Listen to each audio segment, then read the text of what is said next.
over the past year. And he came to us from Canada May last year. And he's been with us throughout this crazy year and lived to tell the tale. Matthew is an historian and philosopher of science, and his research centers on the dynamic interplay between intoxication, knowledge, and collective life. He's got a rigorous training with the interdisciplinary program at Dalhousie. I had to look that up in pronunciation. Dalhousie, yeah, that's It's okay. Like in Canada, there's actually like a machloikas, so like how to actually pronounce it. People in Ottawa, where I grew up, and say it differently than in Nova Scotia. I'm at Dalhousie School and he also earned his PhD there for a project titled Intoxicated Ways of Knowing. This project focused on intoxicated ways of knowing as a constitutive force in the emergence of the biological subject over the course of the 19th century. Matthew has since relocated his focus from intoxicants to neurotransmitters, but still maintains his focus on the intoxicated ways of knowing, only now as an inland force in the historical emergence of the neurotransmitters and as a novel project, novel object in early 20th century pharmacology. Matthew is a passionate scholar, and he has writing habits that we can all be envious of. He once told me he writes regularly from 9 o'clock in the morning to 9 o'clock in the evening. And he's penning a lot of papers. He's producing impressive, knowledgeable, and erudite papers on diverse subjects like Immanuel Kant, the psychonaut, the roots of disease theory of alcoholism in Brunonian medicine, and temporality in Nietzsche's mountain imagery. And in research Wed's history of medicine together with STS, he explores the intersection between intoxication and the history of psychiatry, the role of intoxicants as both organizational and constructive forces in psychiatric nosology. And today he'll synthesize for us this vast array of knowledge and writing that he's been able to perform and speak about intoxication as a way of knowledge in the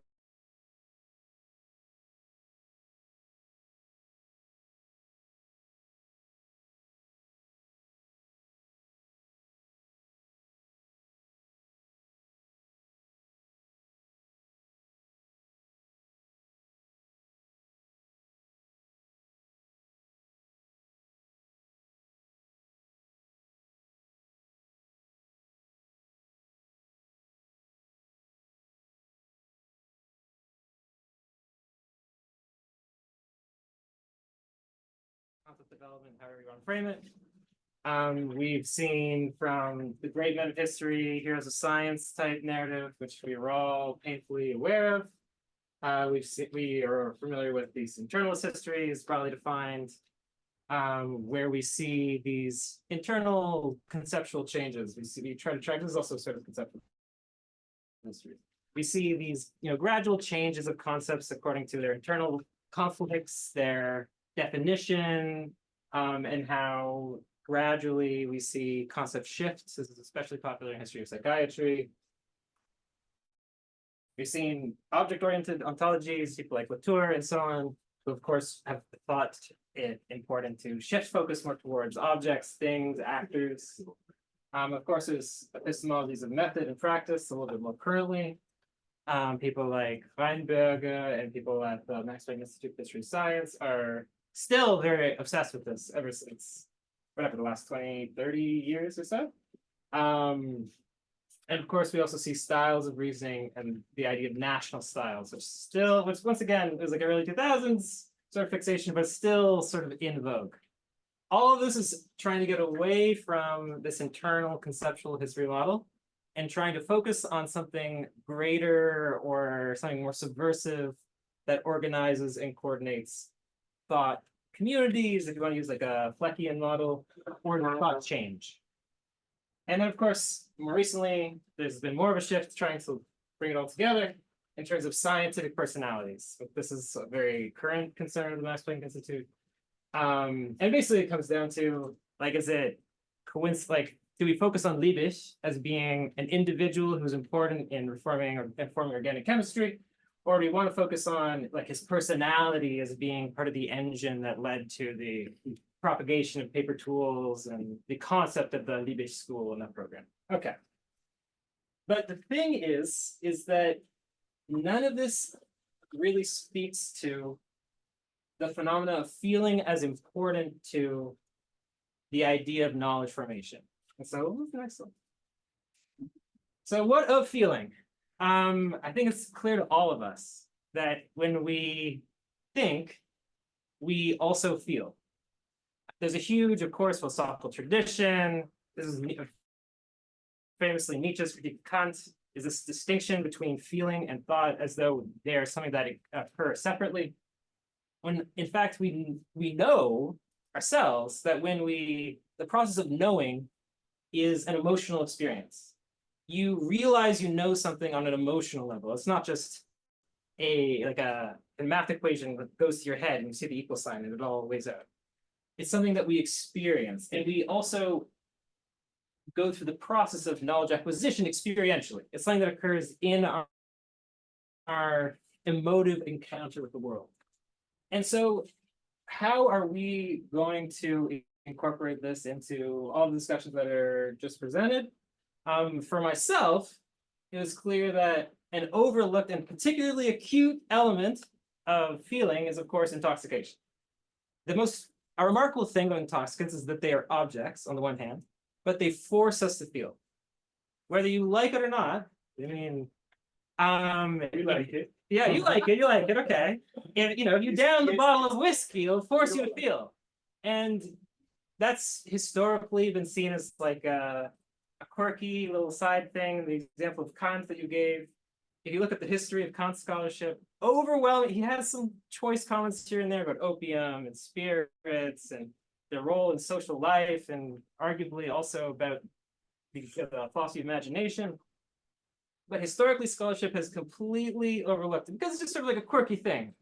It's like an act of vagrancy, or it's a way of like fleeing away from seriousness. It's a way of creating social cohesion or relaxing. But looking at the history of science, particularly in the 19th century, which are in the early 20th century, where this discussion will mostly be centered, we see that not only do intoxicants inform or participate in the creation of new kinds of knowledge, but they directly, they're a constitutive force. They help develop and make real certain ways of knowing. And this occurs on an emotional level. They intercede in that moment in concept development where concepts themselves are formed. That is in the emotional moment. They force us to feel, and in those moments, they bring certain latent concepts to the foreground of consciousness that otherwise would not be there. And so with that, I'll just give a brief overview of the structure we're going to do, because basically, we're going to talk about the concept of intoxication as a way of knowing. We're going to go and look at examples. In this case, the 3 examples I'm giving are the big Brunonian moment in the history of European history, the emergence of experimental psychology and psychiatry, and then also the historical ontology of neurotransmitters. So the early 20th century, however you want to frame it, late 19th century, early 20th century. And then closing remarks. I'm going to focus firstly. It's going to seem like I'm talking about Brunonianism for a long time, but that is mostly because I'm going to use it as sort of the like Schlussel example. It's going to be the key example that will help frame the other occurrences. It's also just a hugely important moment in the history of medicine that still is like not discussed nearly. So with that overview discussed, let us go on. Okay, so we'll just start by saying, what does intoxication as a way of knowing look like? So we've talked about intoxicants versus a field. They intercede in the process of knowledge formation. And what we're going to focus on here is this idea that there are, we understand this sort of intuitively. There are all kinds of concepts or awarenesses, latent ideas that exist in our social and historical space at all times. Generally speaking, in the course of scientific practice, they are not in the foreground of what we're trying to do. There are more or less consistently a series of more defined concepts, practices, methodologies that inform how something is going to be done. But if we're looking, when we look at the history of the life sciences, particularly in the 19th century, we see that whenever intoxicants step into the laboratory or the medical lab, whatever it is in this case, that they bring latent conceptual associations to the foreground of experience in an inexplicable way, unexpectedly. And so the average everydayness of human existence, the sort of minute associations that wouldn't seem to foreground scientific practice, become part of the process of knowledge formation in the experience of intoxication itself. So we'll talk again with the starting example. How many people here feel they like understand and have a sense of Brunonianism as a concept, or have heard of it even? You have. Okay. All right. All right. So Doing what? Brunonianism. No. Okay. All right. Fine. I wanted to ask so I could like, how much background am I going to get? Okay. So who is John Brown? He was basically he was a doctor, a Scottish doctor who lived in the 18th century. He was at his peak of his fame compared with Galen. He's considered by people in the early 19th century, he was considered to be, and by Immanuel Kant, the greatest medical mind of history. Of course, no one knows about him, so we know how it turned out. But in any case, he was a student of William Cullen at Edinburgh. It didn't work out. He had a big fight with him. He became very controversial. He had to finish his medical degree at what's that one in the north? Saint, whatever, doesn't matter. More north than Edinburgh? More north than Edinburgh. The ocean. Right. No, Edinburgh's quite low. No, yeah. No, what's the one? Doesn't matter. Okay, we'll keep going. St. Andrews? St. Andrews, there you go. Yes, I was gonna say Andrews. Okay, fine. He's most famous for writing Elements of Medicine in 1780. It was released in translation in 1795, and then subsequently many editions. And he famously claims to have rooted the Brunonian system of medicine in his experience taking opium, which seems crazy, but you'll see. So I think important to frame it. Let's go to the next slide. I think it's important for us to frame the upper tier concepts that are at stake in the case of John Brown. So on the one hand, he's a student. He was the Latin secretary. He's like a Latin savant or something like this. He was a student of Cullinan medicine. William Cullen, once again, he was extremely famous in his time. He was essentially just making Albrecht von Halle's medical system about irritability and sensibility more pleasant to an Anglo audience. Functionally, they're the same, and they use galenic therapeutics to resolve discrepancies in irritability and sensibility. So in short, the Cullinan system was just all disease is a function of a qualitative disequilibrium between sensibility and irritability, and the terms themselves refer to what is applied in the nerves or in the muscle position. And everything should be resolved with traditional galenic holistic medication. Simultaneously, and indeed this is also what drives Cullen, is that there's a huge scientific drive in medicine. It was well known to everybody in the Scottish Enlightenment, but also very important in Germany, that medicine, which was seen as sort of this butcher's art, be made into a real systematic scientific practice. They were, well, especially in terms of the Scottish, the Edinburgh Enlightenment sort of movement in medicine, they were hugely influenced by the Newtonian push and really trying to Newtonize medicine. For them, Cullen was hoping that he would be the one who would do so. He claimed that he'd done so, and this is what initially drew Brown to Cullen, but Brown, at the age of 36, he developed a severe case of gout.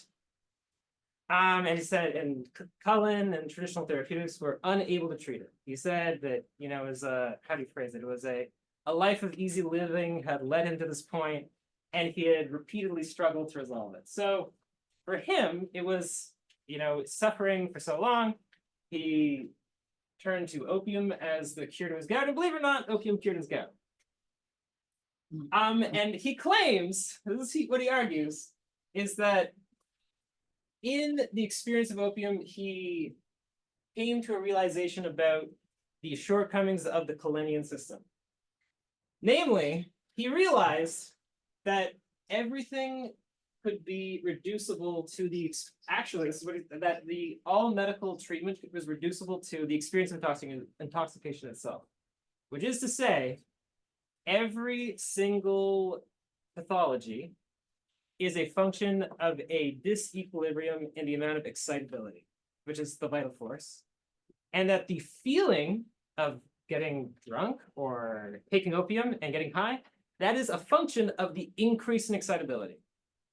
Similarly, drinking spirits and so on. So this was an experiential testimony to the reality of the effectiveness of these medications in treating cases of disease. But it seems peculiar that he comes from Cullen and taking opium to the Brunonian system, which I'll explain in more detail in a moment. And the key here is that there is a huge amount of other stuff that's occurring that is completely secondary to the Brunonian system of medicine. It should not be of importance in arguing for his case. I mean, as we'll soon see, there's a huge series of ancillary claims that it makes that have nothing to do with the apparent sort of upper tier concepts or the issues at stake when it comes to the translation of the Cullenian system into the Brunonian system. And what's happening simultaneously is there's just this huge economic and social flood of intoxicants that is occurring in England in the late 18th century. There's you've probably all seen the famous Gin Alley images, like the woodcuts. No, okay, you know. Okay, so during this time period in England, there was a huge democratization of the gin distillation process and a huge surplus in and taxation scheme that affected the raw materials they would use to make gin. And so there was a ton of gin, really cheap gin. It completely flooded the economy of England at this time. Similarly, opium and other intoxicants that are part of the pharmacopoeia traditionally were available in never before seen quantities in England. Similarly, the scientific aspirations in medicine had very limited effects on the actual theory of medicine, but huge influence on the pharmacopoeia as a tool. And in fact, over the course of the 18th century, we see it going from there's one or two pharmacopoeias, mostly in Italy and in Europe, to in England, they're publishing, in Edinburgh, they're publishing a new one every 1 year, 2 years. And in 1751, Sir Hans Sloane, he famously writes the introduction where he says that all medicine, the entire materia medica, has to pass through the crucible of experimentation. So there is a huge pressure, almost like a bias, that how do you make medicine quantifiable? How do you make it scientific? And the only space in medical practice that was then systematic, experimental, scientific, whatever you want to phrase it, was the pharmacopoeia. And so we see Brown in the experience of intoxication, these secondary factors become crucially significant in the construction of what his system will be. Let me turn this on. Okay. Which is to say, it's in English. Okay. I had one that was in Latin before. This one is legible. Okay, so the Brunonian system was hugely important because of one reason, Namely, it made all diseases quantifiable. It turned disease into it ceased to be a qualitative and became a quantitative issue. So all illnesses occur from somewhere between 80 and 0, with 40 being good health. On 97% of all diseases caused by people being at the lower stage, the solution is to take opium. If you're at the top, believe it or not, the solution is also take opium. Okay. This is through a very silly and complicated process called indirectability. Basically, the argument, and will be very important for Schelling, the philosopher, is that the experience of narcosis, of tiredness from taking opium, they said was because you're here, or you're down here, you take something that stimulates you, but then it exhausts your body, so you go back down. So you have to keep taking them. Anyway, so, but this was done basically by following people around, and you would take notes of every single part of their life, and you would be able to quantify the inputs. So you say, oh, they walked for X number of hours, so you deduct this many points, and then you add because they had a roast beef and they put some salt on it, so they get 2 more points.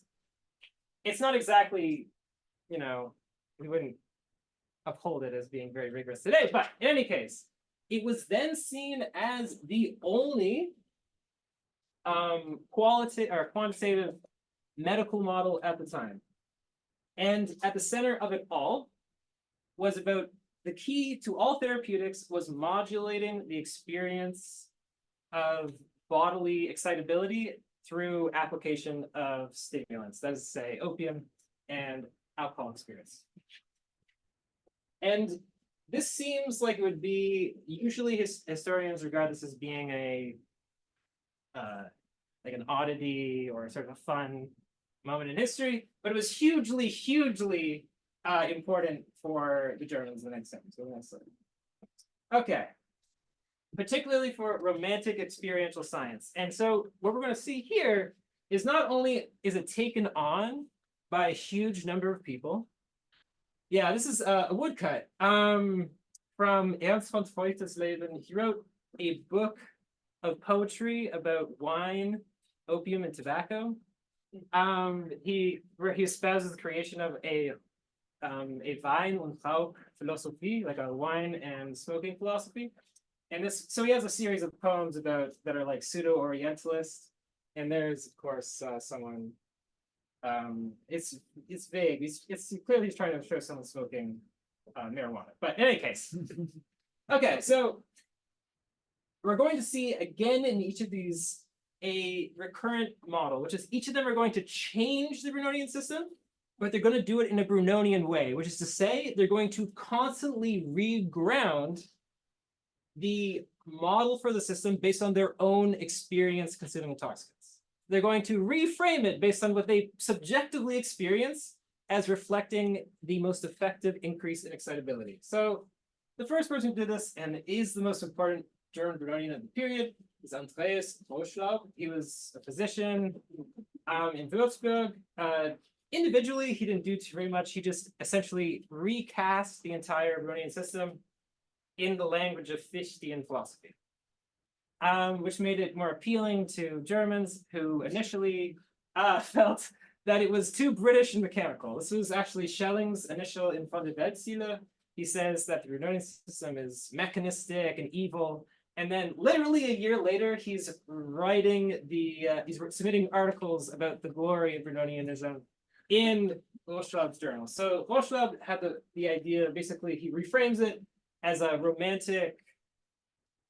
He basically, it's like, the way he frames it is that the process of taking opium is part of a dialectic between self and world.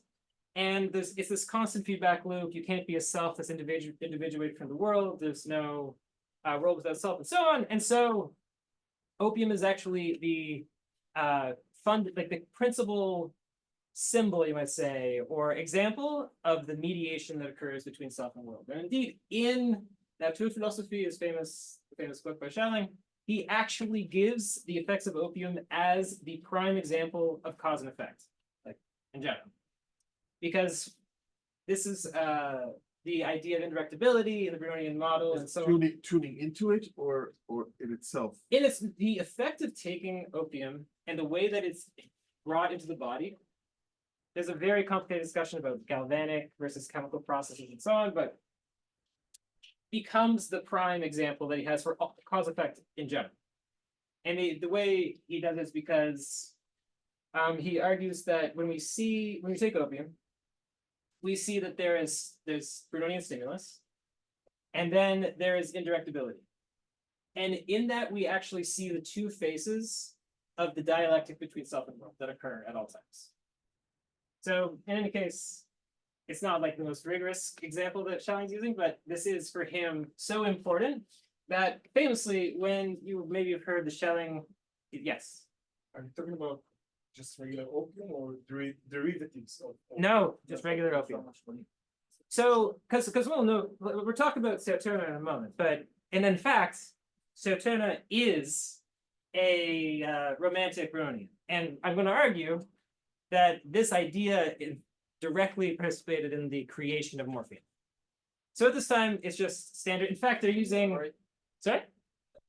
I will elaborate In a bit. in a bit. I'm getting there. Hold your horses. Okay. All right. Okay. So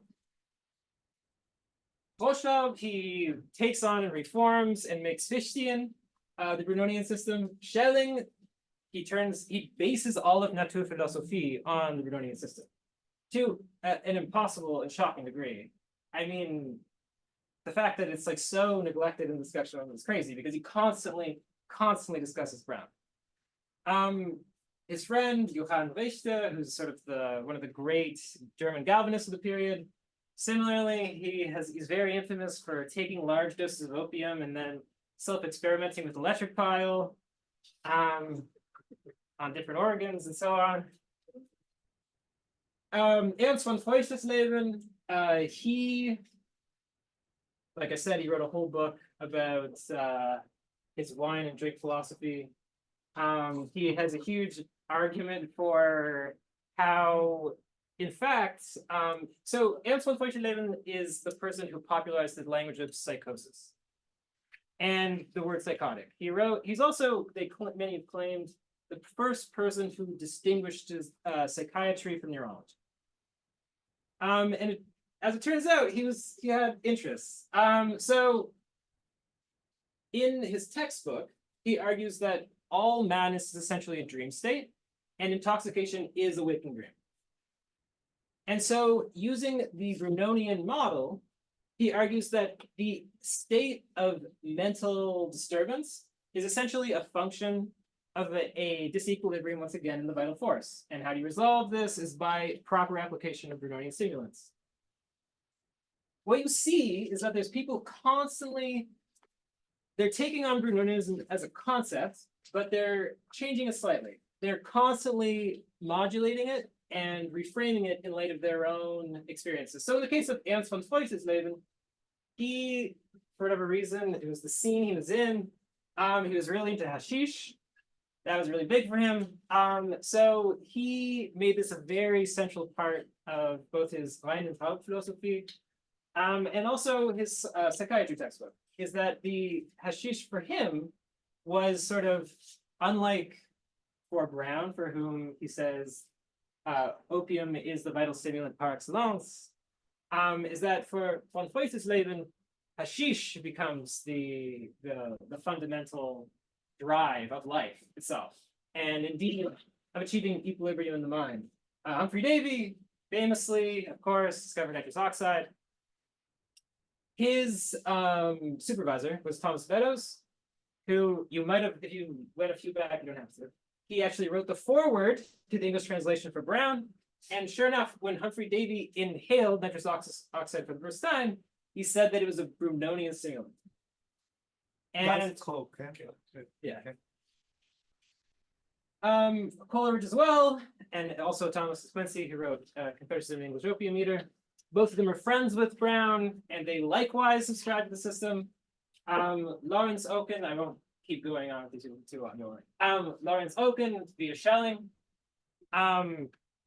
Similarly, in his creation of Biologie and his textbooks, he frames everything in respect to the Brownian system of medicine. Edward Rubenstein-Dobel is an interesting example, actually, because he wrote the first textbook on wine therapy. And he actually gives an argument for particular vineyards as having a better effect on certain afflictions.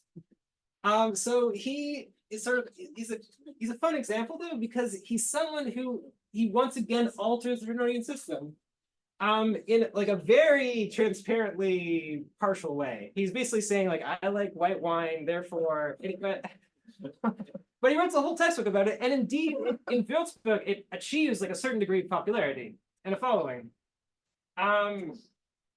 And he, for whatever reason, he says that like opium is too dangerous was sort of a popular theme for the Brunonians, is that they try to ease up on the use of the stimulants.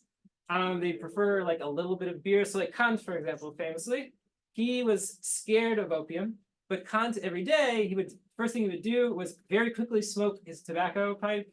He would take a shot of rum and then drink his tea, and then he would work. And then he would go on a brisk walk with no friends, and everything was about modulating the vital force. And at the end of the day, he would wrap himself in a cocoon of blankets. And yeah, I know. And then he would do the same thing all over again. His whole life was organized around trying to keep the modulation of the vital force proper, adding in stimulants, taking them away.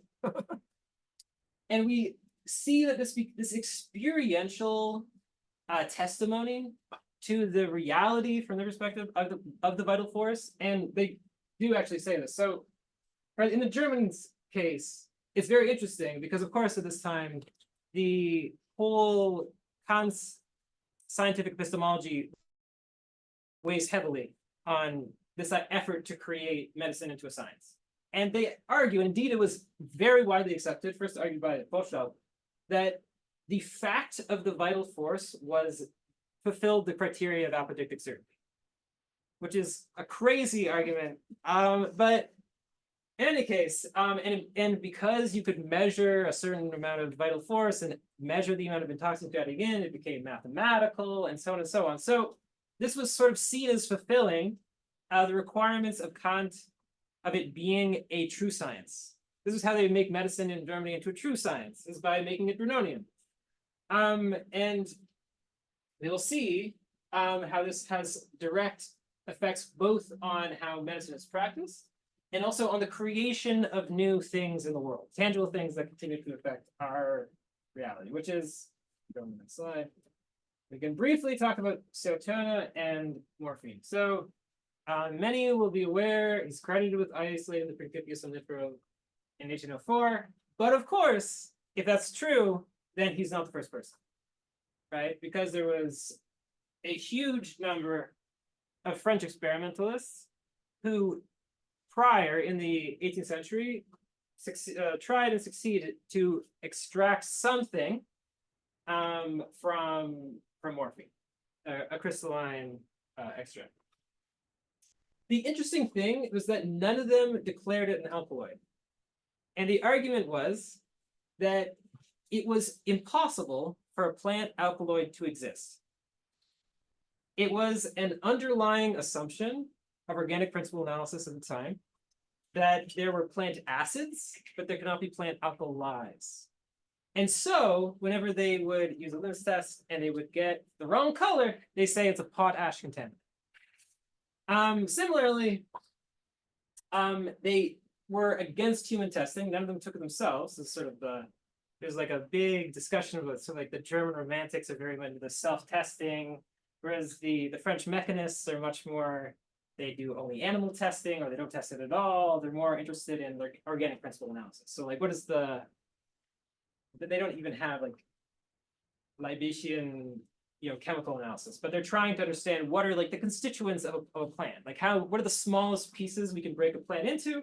How can we organize them? How can we classify them? And so for this reason, we pretty much declare all of these people as not having succeeded in discovering morphine, even though they claimed repeatedly to have done so. And what is the difference in Turner's case. This is a question that has bothered historians of science for a long time. What allowed him to do it when there seemed to be a huge community of very established and credible researchers, particularly in France, but also in Germany, who said that there's no such, and in England actually, who say there's no such thing as a plain alkali. It's impossible. And if you try to extract something, you create an isolate from opium, try to get the somnorific principle, the thing that makes you sleepy, you will get a contaminant, a potash contaminant that needs to be separated from whatever it is. But like I said, none of these people actually claim to discover the Principium somniferum because they actually never tested themselves. So what is Turner doing differently? So Turner, for one, was a Brunonian, and later in life he would identify as a Naturphilosoph, which is to say he was even deeper in later on, but he was a follower of the same people that Schelling and Voslaug and so on were following. And for this reason, some have argued, he perceived that there was an essential symmetry in nature, and as a result, you could assume that if there are plant acids, there have to be plant alkaloids. But that also doesn't really hold up. For a bunch of reasons, he never discusses the idea of polarity in any of the papers. He doesn't make this part of his argument, even though it's completely valid in the context he's working in, which is essentially as a junior chemist in Paderborn in, central Western Germany at this time. It would have been completely justifiable to use a romantic argument in his paper, but that's not what he does. In 1816-1817, he goes all out in attacking the French chemists. He uses a sort of a early, he does drawings of the crystals that he sees. He uses not even a real microscope. It's like a magnifying glass. We're being a little bit generous to him to say it's like a crystallographical analysis. He does describe the pyramidic shape and so on.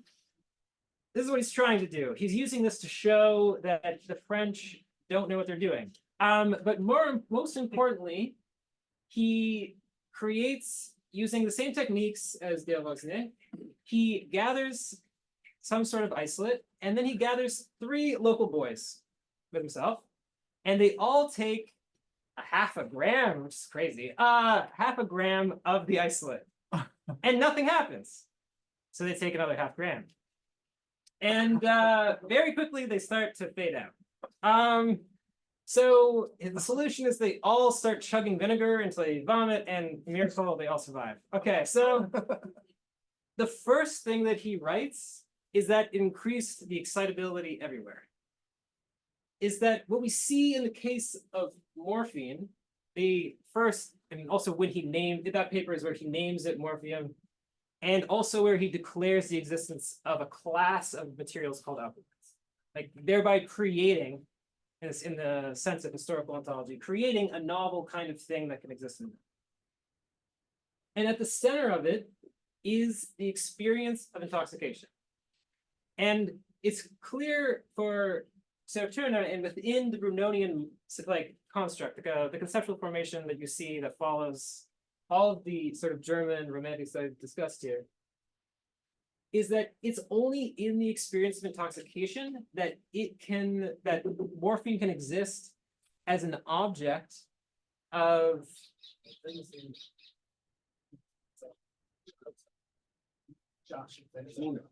Anyway, I'll just keep going.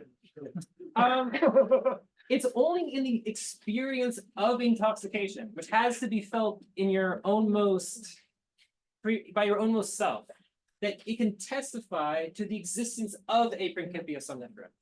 And only thereby does it enter into the naturphilosophic discussion about the essential symmetry of nature. Thereby there had to be these 2 parallel structures of plant alkaloids and plant acids. It's only actually in the experience of intoxication that it becomes available to be framed as Brunonian simulant, because you have to experience it yourself. This goes back all the way to Brown himself, and also all these people who discuss with it, wine therapy and so on, is that the process of self-experimentation with intoxicants becomes an essential epistemological feature of medicine in this period.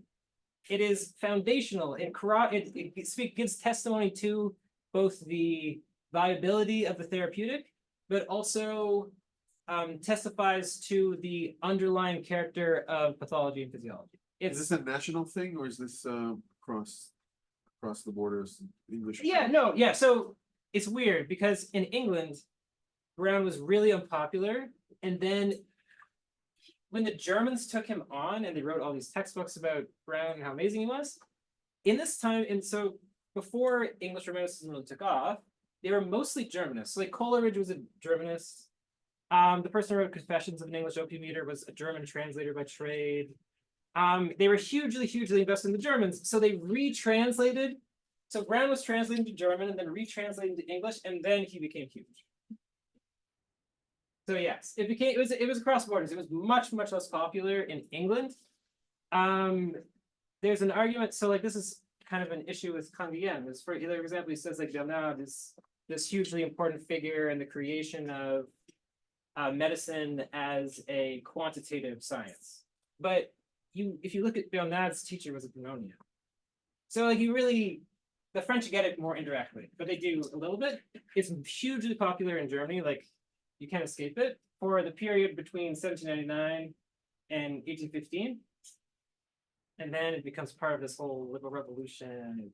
It falls apart for political reasons. But there's a little bit of in France as well. And in America. How much time is it? 10, 15. Oh, ish. Okay, Yeah. let's keep going. Let's keep going. Go Let's keep for it. going. Okay, let's start talking about Kraepelin. Okay. This is not about Brunonianism. Okay, so intoxicated ways of knowing further influence other crucial moments in the history of science. So Emil Kraepelin, you probably know him as a psychiatrist. Before that, he was hugely interested in psychology, and indeed his habilitation was done in Leipzig in the lab of Wundt. So, which is to say, he was trying to break away from the dominance of, in that time period in Germany, there was sort of brain psychiatry. He was trying to use neurophysiology to explain mental disturbance. And he was trying to move away from this by saddling up, but technically he was a fan of him since childhood and so on, but whatever. Cozying up with Wundt and using psychology, external psychology, the emerging science, to develop an account of mental disturbance that would allow for exactitude. Essentially, he was critiquing the reliability of neurophysiology, because cutting open brains and saying this is what anxiety looks like is very unreliable, even by that time period. There were some people who were saying this at the time period, like Meinert and Weisinger and so on, and he was very critical of the reliability of the methods. He's mostly famous for creating the categories of dementia praecox and manic depressive insanity, which he does in the 1890s. He went and did in Wundt's lab research on the psychometrics of intoxication between 1881 and 1892. So he would actually go on and do a lot more. This is where he was mostly focused, but he spent between 10 and 20 years really focusing on the psychometrics of intoxication in trying to define mental disturbance, which also coincidentally lines up with the creation of dementia praecox and then depression insanity.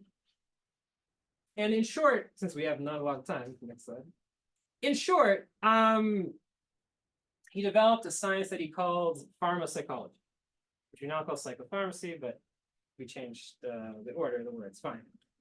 He did extensive psychometric testing. Basically, mostly him.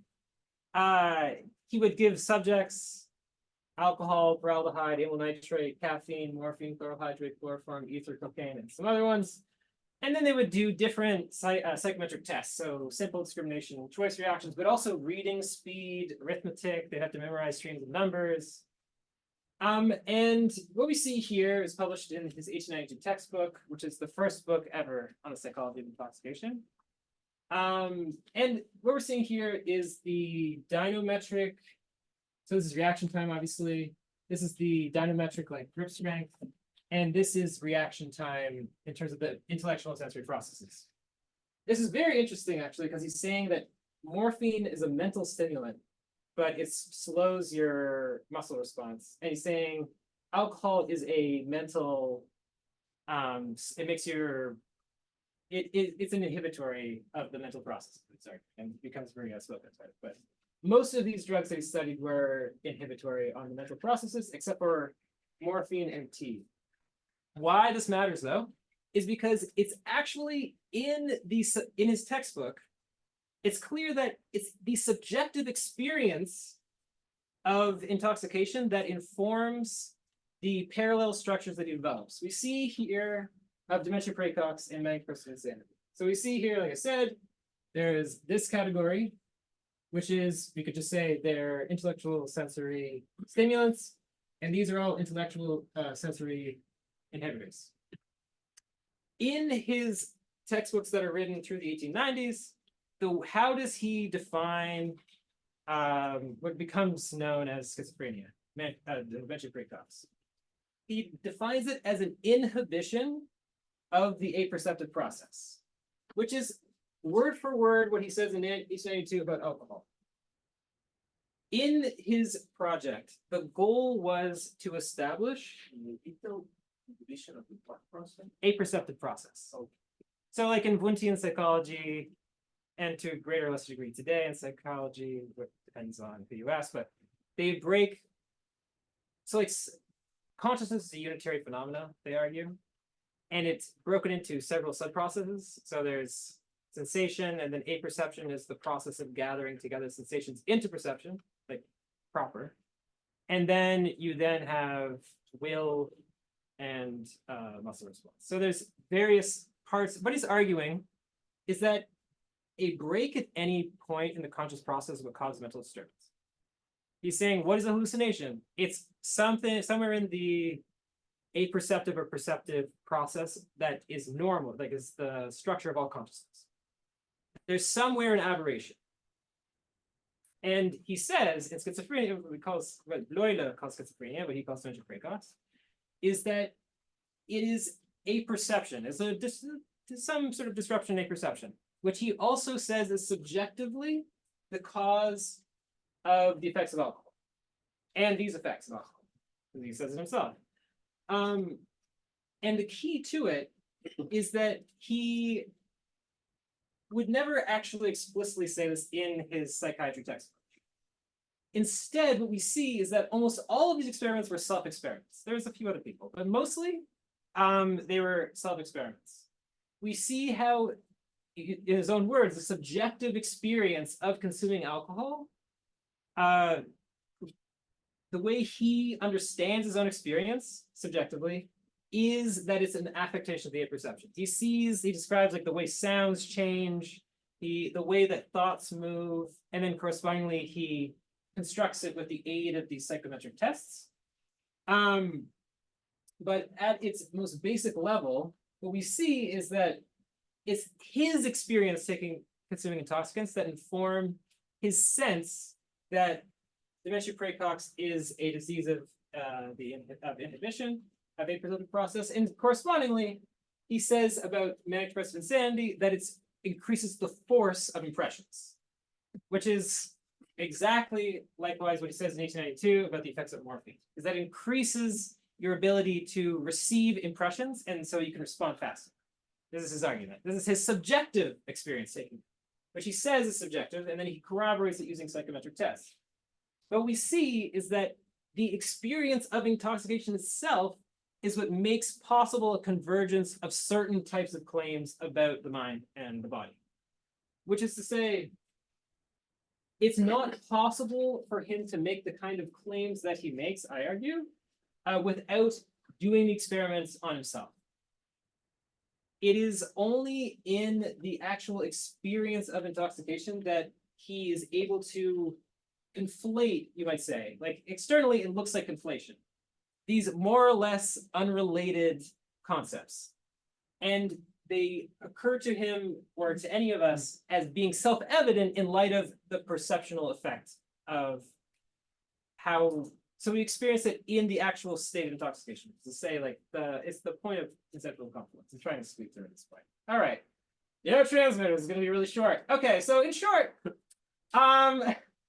there in the late 19th century, early 20th century, there are a ton of people using drugs to define different physiological features.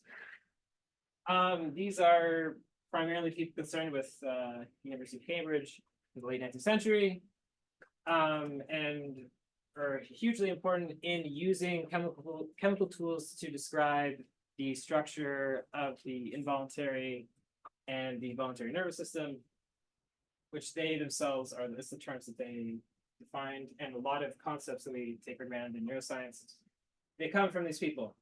And yet, absolutely none of these people were those who discovered or realized neurotransmitters as a type of thing in the world. For whatever reason, 5 minutes, okay, great. For whatever reason, there is a reason, it actually comes from pharmacology. And indeed, in the case of Dixon, Walter Ernest Dixon is one of the first pharmacologists in this time in England. There's a huge number of pharmacologists in Germany, but for the British, they, in the words of, actually in Dixon's obituary, they say that British science was only concerned with pure physiology. The function of drugs were as chemical tools. Their purpose was for defining the limits of physiological processes. So in this category, we see people who are employing drugs, primarily nicotine or pilocarpine, in every single experiment they're doing. Every paper they publish is about the effects of X drug on some aspect, some nerve cells or whatever, sympathetic nerve cells, and so on. And yet, they never converge on the concept of neurotransmitters. There's some people like Bester who will claim that Langley does, but it is a huge misinterpretation of what Langley's saying. On the other hand, it is pharmacologists. And it's a little bit crazy, but for the pharmacologists, it's not only that they're interested in drugs up to and including the nature of drug effects themselves. For these people, the purpose of drugs is to create alterations in nervous structure, and then the holistic effects of them are forgotten. If the dog dies of a nicotine overdose from a huge amount, it's just, it helps to show that the sciatic nerve, et cetera, et cetera. But for pharmacology, it's not merely that they're interested in drug effects in a holistic sense, but that they themselves participate in the process of experimentation. So Walter S. Dixon is a very classic example of this. His first paper was on mescaline. It's a very, very bizarre paper. On the one hand, he'll talk about these very minute cardiac processes in a dog, and how it affects the wall of the cardiac muscle is being made rigid by the mescaline. And then the next scene, he's talking about balls of fire floating by his closed eyes. And, but the key here is it sounds like it's just a fun thing, but we actually see that the concern with the direct experiential and subjective effects of intoxicants become grounds for speculation on his part about the underlying structure of the nervous system. He actually uses the experience of optical hallucinations to testify about the effects on the occipital cerebrum in a specific sense. He directly uses the experience of intoxication to structure and inform his physiological discussion, up to and including his idea of inhibidin in 1906, which is arguably the first real argument for the existence of acetylcholine. Of course, Otto Louis is the person who famously discovers and eventually names. No, he doesn't name. He describes Vegas stuff, and then he realizes that acetylcholine was already discovered. Otto Louis too. There's a beautiful quote, an interview in Der Spiegel, where they talk about how he begun every day with intravenous amphetamine, and he ended every day with with heroin or some other opiate, and this is sort of just like how he lived his whole life. Guy needs to sleep at the end of the day. Anyway, his relatives, he's a relative as a judge in Tel Aviv, like one of his grandsons. He's also a Nobel Prize winning scientist. I mean, I'm just saying it was a different time, but at the core of his work, once again, Strange things. 2 minutes. Okay, all right. He's making the peace thing. No, right. At the core of his work is this repeated effort to explain by two directions the nature of intoxication. He's trying to, like Dixon, a bit more successfully, he's on the one hand doing these minute sort of typical experimental interventions in certain neurochemical processes. And then on the other, he's using the experience of intoxication to inform his understanding of the underlying structures themselves. He's trying to fill in through, on the one hand, the subjective experience, and the other through experimental inquiry, the nature of intoxication in a holistic sense. And that eventually he argues. The story that he tells people is that he came up with his famous model experiment proving the existence of acetylcholine in a dream. He had a dream about it and he woke up and he wrote it down. But in my work, I argue that you actually see the argument for the experiment itself in his experiences, like when he's writing about intoxication earlier on, is that for Louis, it becomes necessary that the body runs on drugs, essentially. And he sets out to prove it. And after the fact, he comes up with this idea that it was all a dream. Dixon also says something similar. He has this sort of crazy moment where he realizes that the body essentially runs on drugs, that we were all just drugs all the time. In any case, it's not just circumstantial that these people also consumed drugs, and the experience of intoxication itself was crucial to developing the organizing concepts, you might say, that led to particular experimental interventions, which gave rise to what we call neurotransmitters. Of course, one part of this is that there needn't be neurotransmitters as a concept at all. There's different ways you could frame it. But the way that we frame it and how we frame it is based on this particular historical encounter with drugs. Okay, there you want to say closing remarks. There you go. That's fine. So it's safe to say, and I could go on for like a very long time. There's like way more examples. But drugs and intoxication are very recurrent in history of the life sciences. Like, especially in the 19th and 20th century, it is absurd how marginalized the history of it is. You could write forever. So in different places, different times, intoxicants were at the foreground of these, at times, like momentous ruptures in the history of medicine and biology. And they become spaces around which new possibilities and new types of encounters are made real in the experience of intoxication itself.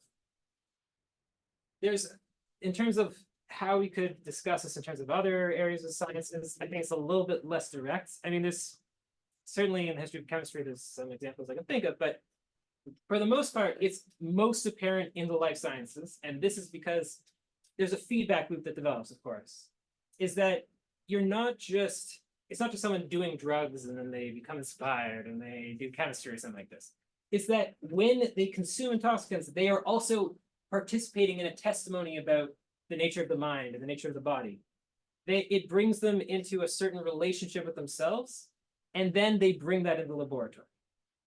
And it becomes the basis of different ways of understanding self, the body, the mind, and the world in a scientific as well as in a personal, subjective context. So with that, if you have any questions, I'd be happy to answer.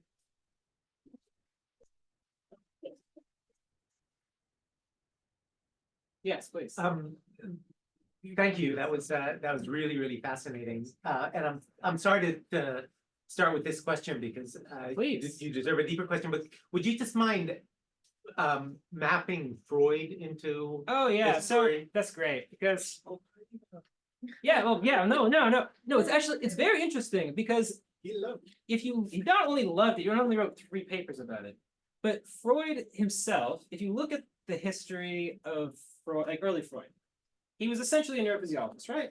He was a wrote docent in neurocell- neuropathology. Yeah, he was into neuropathology. He did his first papers on eel testicles, which was a very important case study in evolutionary science at the time period. And we actually don't see any interest realistically in anything that might be likenable to psychoanalysis until after his cocaine research. And personally, this is interesting because, like Kraepelin, he's doing psychometric testing, which is something he never does any other time. He suddenly starts doing psychometric testing, and he does it using cocaine. And his conclusion in the cocaine studies is bizarre. He says that the psychometric effects of cocaine are caused by the euphoria. Which is to say, he's saying before it seems like he would have said there's a series of chemical processes, one of which produces euphoria, and which correspondingly has a certain psychometric effects. What he's actually saying is the psychological experience of cocaine euphoria is what makes you respond faster on the reaction time test. So in that moment, for the first time in all of his writing, he's putting a psychological, he's separating the psychological from the neurophysiological. And to me, it's very clear that that's at the core of this is, of course, his experience taking cocaine and then doing psychometric testing on it. So hopefully that answers the question. Yeah, thank you. No, the students ask first. Oh, yeah, please. Yeah. Do you see any change when you look at like opiates, cocaine, and psychedelics later on? Right. So it's Like interesting. a logocentric, like something with a certain logos. Right, right, the, right. The actual experience or drug or.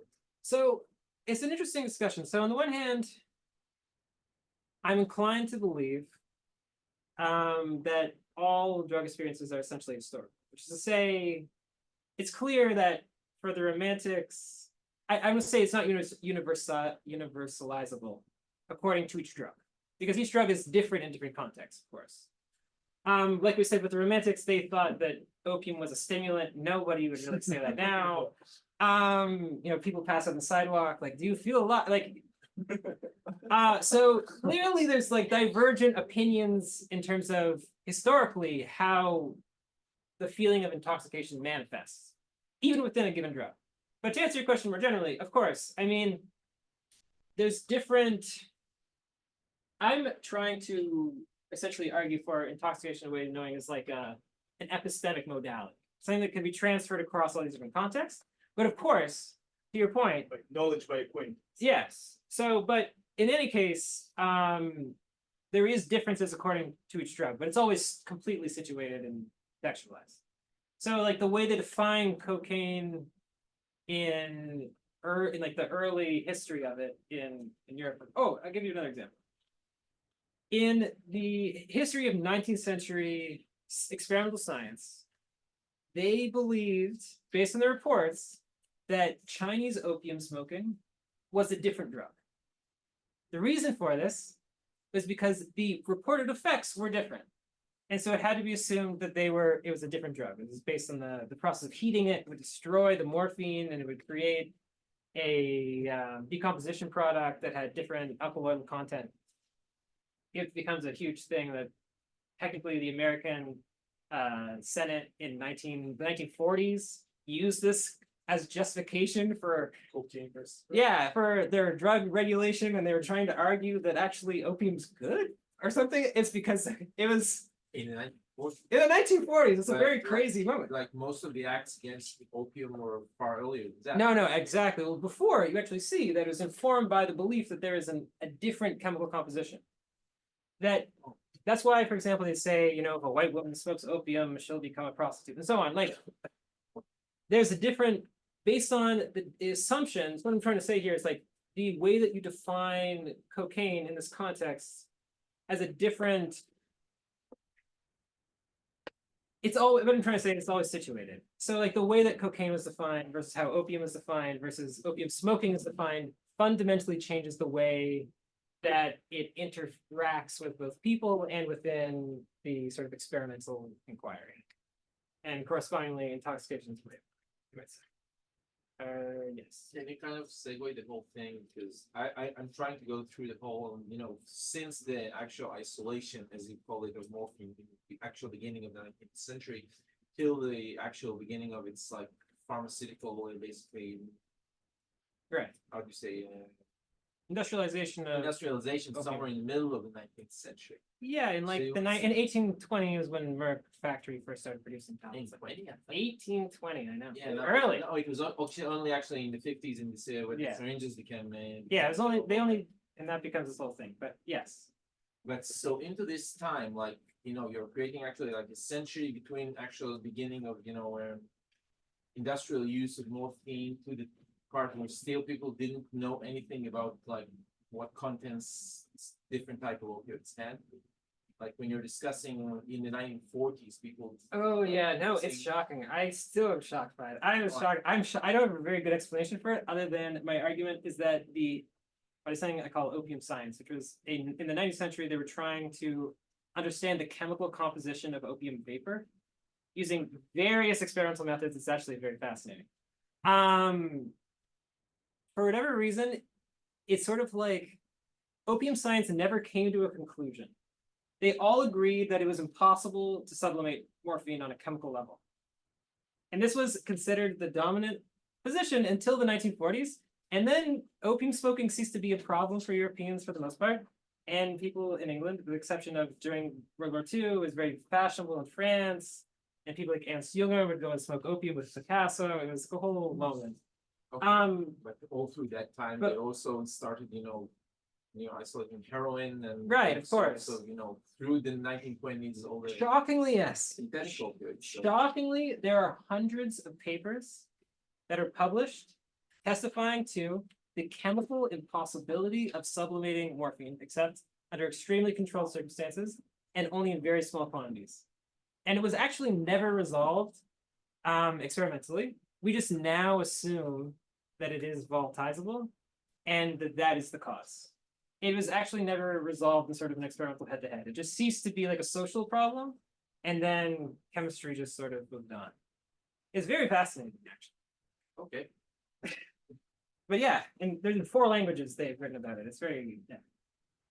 So there was a recent book that I know you know well, that got a lot of press, Psychonauts by Mike J, that tells the story of self-experimentation in with intoxicants in the sciences and more generally in literature and culture. Right.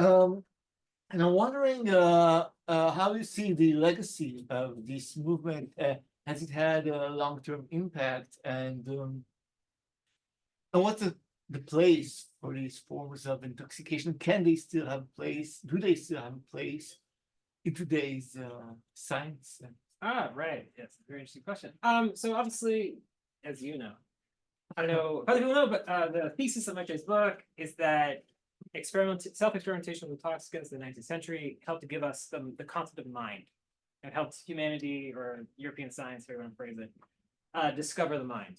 And I actually kind of am critiquing what he's arguing, because firstly, without a very robust definition of mind, in all these people's works, there's probably about 50 different definitions of mind, and technically they're completely incompatible. So I don't really think that argument holds up. I'm arguing, one of the things I'm arguing, is that the idea of a biological subject at all is predicated on this research with intoxicants. That the idea that we have now, so we see, for example, in Kraepelin is a parallelist initially, like a Wundtian parallelist, which is to say that mental processes are irreducible to physiological events. He argues for a bunch of reasons. And there's still in the scholarship a lot of debate about what is Wundt really saying about this. Is it just because they're too complicated, or is it that there is something like a Cartesian dualism? And it's really only in the course of Kraepelin's work, and then correspondingly his reception by Weber, and actually also by Nietzsche and Freud, all of which were directly responding to Kraepelin, to the point where in the Protestant work ethic, which is right somewhere, Weber not only relies on Kraepelin directly, like they have a correspondence, for his creation of certain discrete psychological categories, but he becomes obsessed with sobriety. Like capitalism for Weber is sober, and this is supposed to be opposed to like the intoxication that came before. And so, and of course, Weber used drugs all the time in his personal life. And so for him, it's like there's these different spheres of action that become possible in light of intoxication versus sobriety. And so intoxication becomes part of our resistance against capitalism. There's a whole like, What I told my. so you tell your mom, right? Exactly. So Just resisting capitalism, so. Max Weber, he just, founder of sociology. Okay, so to answer your question though, is that I actually think it's clear. Sorry? What we see is that the emergence of the biological subject, not only scientifically, but in sociology and philosophy, this turn to the body and like body philosophy, you might say, at the beginning of the 20th century, is so deeply enmeshed with this discussion of intoxicants and the science of intoxication that they're completely inseparable, to such a point where I would argue that, in fact, the huge body of research and science, which is concerned with intoxication's way of knowing, is actually constitutive of the biological subject in a very, very real way. That the first tangible sense that we have of what we mean by biologism, which is like we believe that we're fully embodied on a physical level, but we also have these psychological modalities. We have this whole like genetic epistemologies, all these secondary concepts that are technically adjacent to, but irreducible to physiological events, and yet still believe that we're fully embodied physically.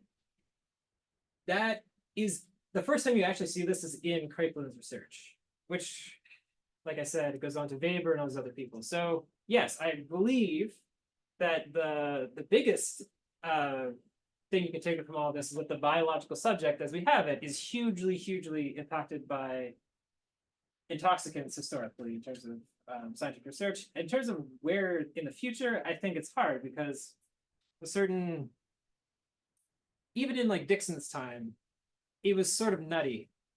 The things that he's saying about, like mescaline, it gives you visions, therefore it affects the occipital, like the epistemological process that he's trying to employ is by their own standards considered like a little bit nutty.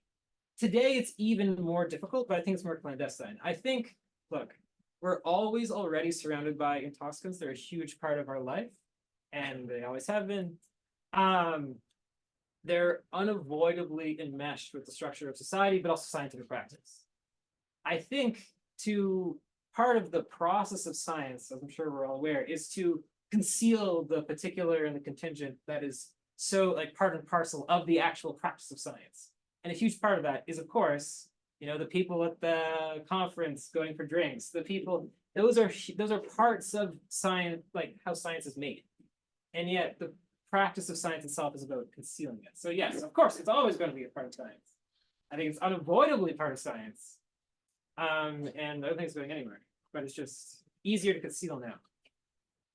Yes. Yeah, so what I'm taking out of this lecture, and what was really interesting for me was the paradox that actually they were so deeply into vitalism, all these people you mentioned, but they started quantifying something. Right. Because, I had this conception, hey, you have to be a mechanist, right. mechanistic philosopher. And then this biological subject you're describing, I don't know whether I'm right, but I see for the first time some form of experiment, some form of clinical trials, or some form of, because like this, all the medicine, it had a theory based on which you would give substances to people.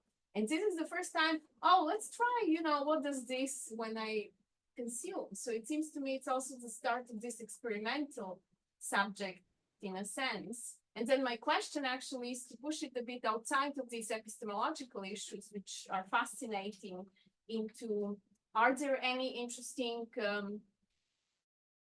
reflections of people experimenting with these substances in terms of its social effects. I don't mean now just Weber, because we read anthropology, Right. Kant's anthropology, Yeah, and of there was course. this really funny part There is. where he actually describes alcohol Yes. as a As a social good, because Yeah, it creates it's social. not a social good, it's a way you create Create society. society, It's yeah. like much larger in contrast to exotic titillation. I checked it, exotic titillation by tobacco.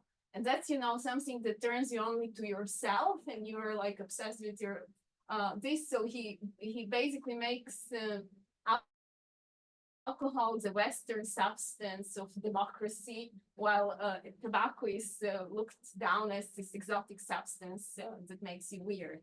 So I'm curious, whether there is like some form of similar reflections on these like more social aspects of what these drugs cause or do. Right, of course. No, it's interesting. It's good that you bring up Kant's anthropology. Of course, yeah. I mean, and if that he does that in practice. So like part of his schedule was that he would always have friends over for his dinner parties, and he'd always have a set number of bottles of wine. And so it's like the goal is to get a certain degree drunk, but not too drunk. And then he would leave the party and go on a walk by himself to calm down. So yes, it is part of this democratizing process of enlightenment, where it creates this condition of social cohesion. He also warns against drinking too much, and he says that it's actually a failure to duty to yourself, and it's a big moral problem for him. And there's a whole debate about Kant's, concern with addiction.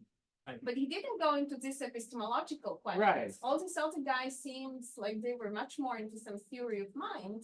So I wonder whether they have some social theory, because for him it's like a big. I remember we were like making fun of that passages because they're really funny. It's alcohol is the start of civilization. When you read him. So I wonder why they didn't go into some social theories of what substance will do.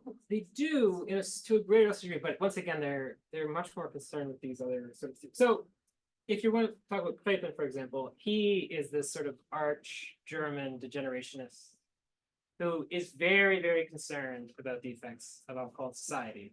He actually says that it's one of the greatest, like it's like a canker on society that's destroying it, and it creates a degenerative process which society falls apart, and that he says alcohol and syphilis are the two great they affect the germ line of the cells, and your grandchildren will become mentally disabled, and then society will fall apart.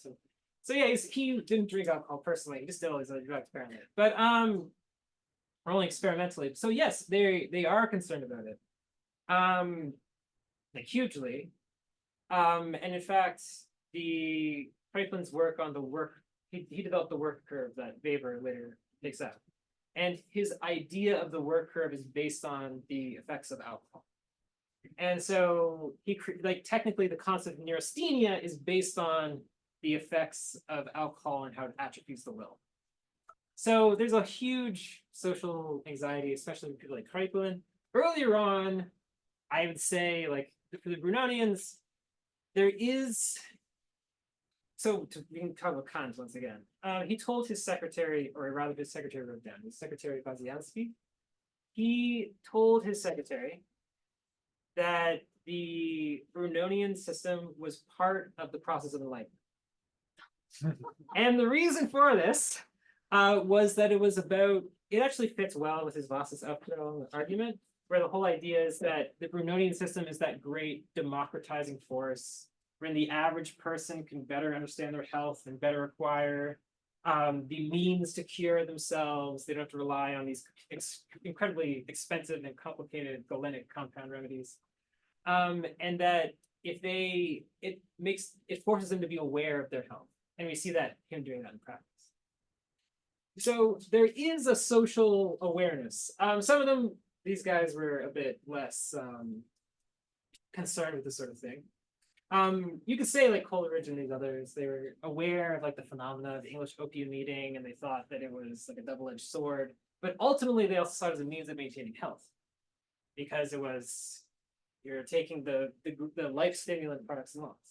So there was concern, but also in this time period, there was no concept of opium addiction that existed. interestingly, the people who developed the disease theory of alcoholism were actually Brunonians, and like it was What dependency of stimulus? yes, it's stimulus dependence. The idea is that you add stimulus, and then when it goes down, you feel a need to take more, and then it creates a circle. And they defined it all in Brownian terms. That's the one last question. Uh, One last question. But maybe afterwards, just the two of you. Oh, yeah. Okay, yeah, that was really Sorry. fascinating. Thanks so much.